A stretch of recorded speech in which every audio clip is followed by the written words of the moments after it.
रोटी, कपड़ा और मकान, जैसे मैंने बताया कि 3 ऐसी नेसेसिटी चीजें हैं जो हर एक बंदे को जिंदगी में चाहिए होती है। बट आजकल की जिंदगी में क्या गाड़ी भी एक नेसेसिटी हो चुकी है? तो अगर आप आयरलैंड में रहते हैं, आपको पता है आयरलैंड का वेदर कैसा सा है, बहुत ज्यादा ठंड है, बारिश होती है और बहुत सारी ऐसी चीजें होती हैं जिसमें आपका बाहर जाने का मन नहीं करता। और स्पेशली जैसे अगर आप देखेंगे आयरलैंड में, जैसे डबलिन है, डबलिन तो भाई बहुत ज्यादा पॉपुलेटेड काउंटी है आयरलैंड की, और यहाँ पे गाड़ी होना मुझे लगता है शायद से मैंडेटरी है। ठीक है, अब इसका ये मतलब नहीं है जिनके पास गाड़ी नहीं है उनके लिए जिंदगी बहुत ज्यादा खराब है, वो भी बहुत बढ़िया है।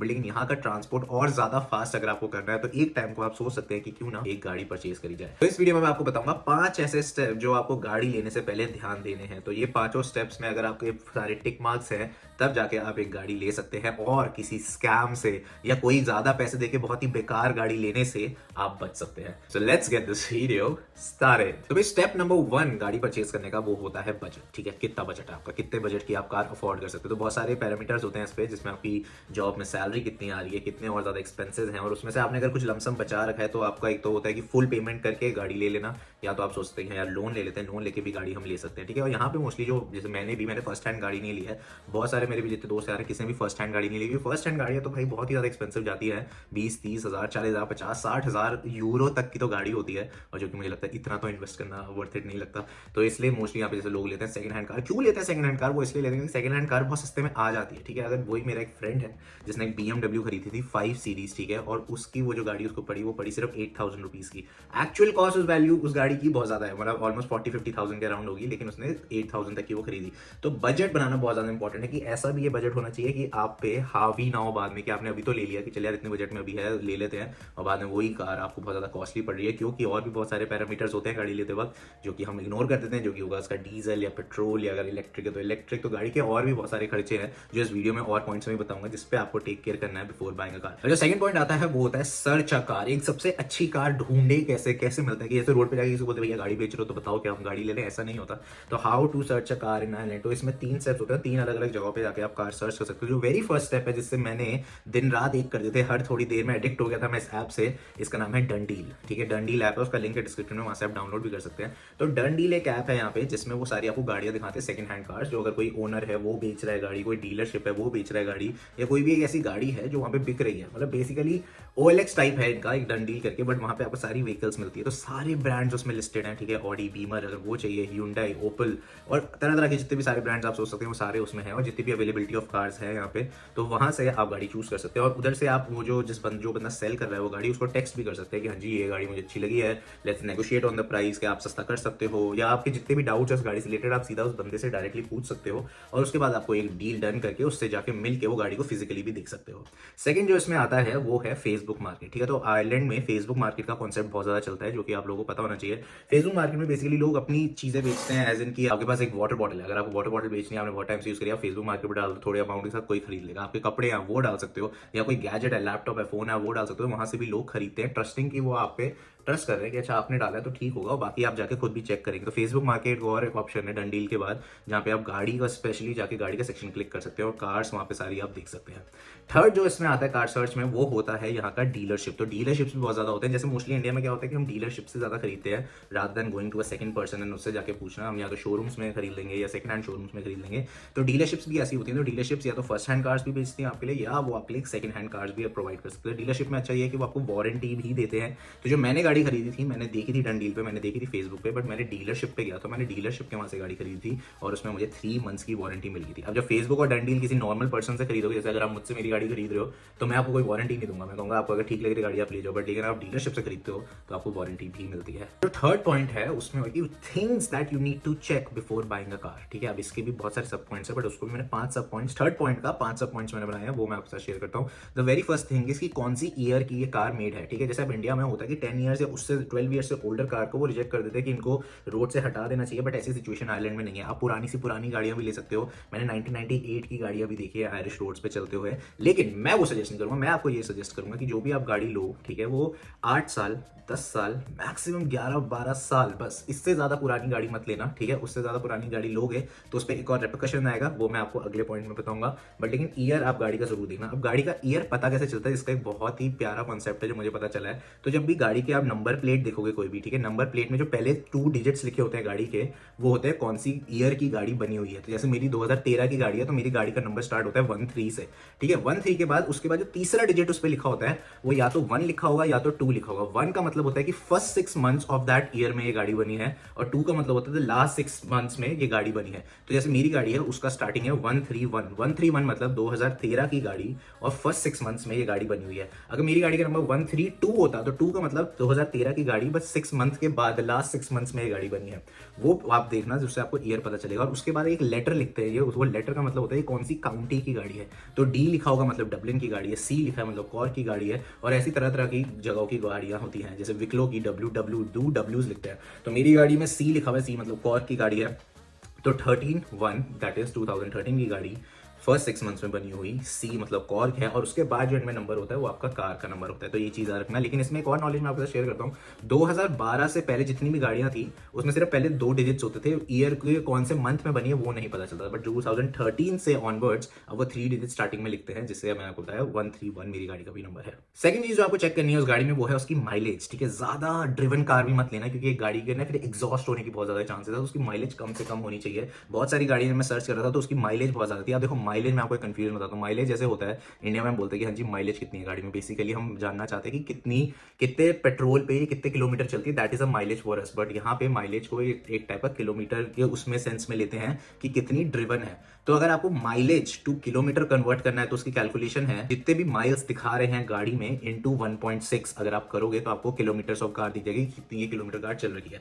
अकॉर्डिंग टू मी जो मुझे लगता है अगर आपको कोई गाड़ी लेनी है तो पहले 10 साल से पुरानी अगर एवरेज लेते हैं वो मत लेना, और उसकी माइलेज 120 के माइल्स अगर लिखा है तो उतने तक ले सकते हो, क्योंकि उससे ज्यादा लेते रहोगे तो मतलब वो वैसे ही बहुत ज्यादा ड्रिवन है। जैसे मैं डंडील पे देखता था गाड़ियां, तो ये वन ऑफ द फैक्टर होता था जिससे मैं गाड़ी रिजेक्ट कर देता था, क्योंकि गाड़ियों की माइलेज होती थी 220 के माइल्स। तो मैं कहा भाई इतनी ज्यादा, क्योंकि 220 फिर 000 इंटू 1.6 मतलब बहुत ज्यादा किलोमीटर तो चल रही है, मतलब डेड स्टेज पे आ रखी है गाड़ी और नहीं चल सकती। तो इसलिए हमेशा याद रखना कि माइलेज कम होनी चाहिए और मैक्सिमम 10 ईयर्स पुरानी गाड़ी होनी चाहिए। अब थर्ड चीज इसी में आती है वो उसको कहते हैं एनसीटी, ठीक है। एनसीटी यहाँ पे बेसिकली जैसे इंडिया में हम होता था तो इंडिया में हम पोल्यूशन चेक कराते थे, अगर आपको याद होगा, अगर आपने कराया आपके घर वालों ने कभी कराया होगा, तो जब हम पोल्यूशन चेक कराते थे तो उसकी एक पर्ची मिलती थी हमें पोल्यूशन चेक की, जिसको हमें आगे विंडशील्ड पे लगाना होता था, शोइंग दैट हमारे पास एक पोल्यूशन सर्टिफिकेट है कि द गाड़ी इज गुड टू गो और रोड पे। सिमिलरली यहाँ पे उसको एनसीटी कहते हैं आयरलैंड में, ठीक है। एनसीटी की कॉस्ट होती है 50-60 यूरो जो आपको करनी पड़ती है चेक कराने के लिए गाड़ी। तो आप एनसीटी बुक करते हैं ऑनलाइन, आप वहां जाके गाड़ी को अपना एनसीटी करवाते हैं, तो वो पूरी आपकी गाड़ी का इंस्पेक्शन करते हैं। जैसे ये होती है 3 डिस्क जो मैं जिसकी बात कर रहा था, एनसीटी की यहाँ पे है। अब ये टैक्स की आगे तो टैक्स के भी यहाँ अंदर भी यहाँ लगा दूंगा, अंदर यहाँ पे बाहर तो ढीली हो जाएगी तो अंदर से लगाना, और जब इंश्योरेंस आएगी तो वो यहाँ होगी। ये 3 डिस्क जरूर लगा के चलना, क्योंकि अगर ये 3 डिस्क में से एक भी डिस्क नहीं होती तो गाड़ा आपको रोक सकता है, तो उसका ध्यान रखना। अब इसमें एक और चीज आती है जो फोर्थ पॉइंट है वो है रोड टैक्स। गाड़ी का रोड टैक्स कितना है, ठीक है। मैंने आपको बताया ना कि यहाँ पे पुरानी गाड़ी भी चलती है, 1998 की भी गाड़ी देखी है। जितनी पुरानी गाड़ी होती रहती है और जितना आपका भारी इंजन है, 2 लीटर का इंजन है, 1.5 लीटर का इंजन है, तो जितने का भी आपका इंजन है उसके हिसाब से आपको रोड टैक्स भी भरना पड़ता है, ठीक है। That is one of the reason कि मैं सोचता हूँ कि एक्सपेंसिव कार जो होती है, जैसे हम BMW, ऑडीज और ये सारी जो महंगी मर्सिडीज गाड़ियां होती हैं, इनका रोड टैक्स ज्यादा हो सकता है क्योंकि इनका इंजन भी भारी है। और अगर आपने 10 साल से, मैंने आपको 10 ईयर्स बोला था कि 10 ईयर्स तक की गाड़ी ले सकते हो पुरानी, अगर उससे और पुरानी जाते रहोगे तो उसका रोड टैक्स भी बढ़ता रहेगा। मेरी गाड़ी का रोड टैक्स है 200 यूरो साल का, तो साल का 200 यूरो मैंने पे कर दिया। उसकी भी एक पर्ची आ जाती है जो आपको फिर गाड़ी के आगे विंडशील्ड के वहां पे लगानी पड़ती है। तो रोड टैक्स का भी देखना कि रोड टैक्स ज्यादा ना हो, क्योंकि अभी तो खर्चा सोचो आपको कोई गाड़ी मिली उसका रोड टैक्स है 500 था, चलो 500 ही है, इतना तो साल में चलता है, दे सकते हैं। But with in the years वो गाड़ी और पुरानी होती रहेगी तो वो 500 से खर्चा बढ़ता रह जाएगा। भाई मैंने एक गाड़ी देखी थी जिसका रोड टैक्स 1800 था, 1800 यूरो का उसका रोड टैक्स था, 2008 की जैगुआर थी। तो आई वाज लाइक भाई रोड टैक्स भी एक चीज है जो ध्यान रखना। 100, 150, 200, 250 या 300 तक का रोड टैक्स अगर आप पे करो विच इज गुड कि चलो इतना ही ठीक है, मतलब आपने इतनी भी पुरानी गाड़ी नहीं ली है। बट अगर 500-600 दे रहे हो तो याद रखना वो रोड टैक्स बढ़ता रहेगा एवरी साल। और गाड़ी एक ऐसी चीज है, ऐसा नहीं है कि हर मंथ हम बदलते हैं, सालों भर चलती है, तो वो लंबी चलेगी गाड़ी तो उस हिसाब से ये खर्चा भी याद रखना। लास्ट इसमें पॉइंट आता है जो आपको गाड़ी में चेक करनी है वो होती है इंश्योरेंस, ठीक है। अब इंश्योरेंस जो मैं बताता हूँ बहुत ज्यादा एक्सपेंसिव है, ठीक है। तो अगर आपने गाड़ी का बजट बना रखा है, समझिए आपने 5000 यूरो का बजट बना रखा है कि इतनी की मुझे गाड़ी लेनी है, तो आपको याद रखना उसमें शायद 2000 तक के पैसे आपको और रखने पड़ेंगे, क्योंकि आपकी इंश्योरेंस इंश्योरेंस भी आएगी उस पर। तो इंश्योरेंस का क्या सीन है अब मैं बताता हूँ क्यों मैंने ऑडी, BMW, मर्सिडीज जैसी गाड़ियां नहीं ली। ठीक है, मेरा बहुत मन था सच्ची का, मुझे था कि मुझे ऐसी कोई गाड़ी चाहिए, लेकिन उसका एक रीजन ये भी है कि मेरा एक फ्रेंड है उसने BMW ली थी। ठीक है, तो जब उसने इंश्योरेंस कंपनीज को कॉल किया कि yes I have a BMW, तो उन्होंने सिंपली ये बोला कि you are a new driver. ठीक है, तुम्हारा पहली लाइसेंस बना है यहाँ पे, तुम पहली बार आयरलैंड की सड़कों पर चलाने वाले हो, हम आपको इंश्योरेंस नहीं दे सकते because it's a big and a luxury car. ठीक है, तो उसको इतनी सारी इंश्योरेंस कंपनी ने खुद ही मना कर दिया था कि हम इंश्योरेंस ही नहीं दे सकते आपको।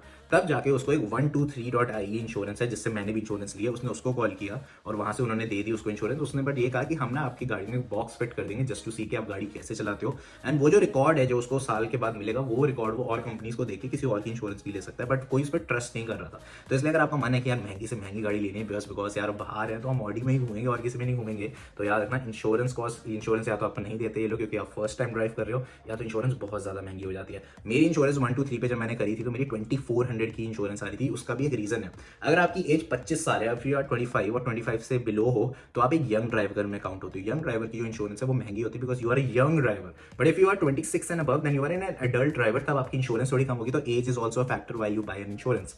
अब मैंने 2400 की मेरी इंश्योरेंस थी तो मुझे लगा यार तो बहुत ज़्यादा कॉस्टली पड़ रही है, तो फिर मैंने उनको कॉल करा, मैंने उनको बताया कि यार मैं फॉर्म भर रहा हूँ, क्या कुछ ऐसा हो सकता है कि मुझे डिस्काउंट मिले।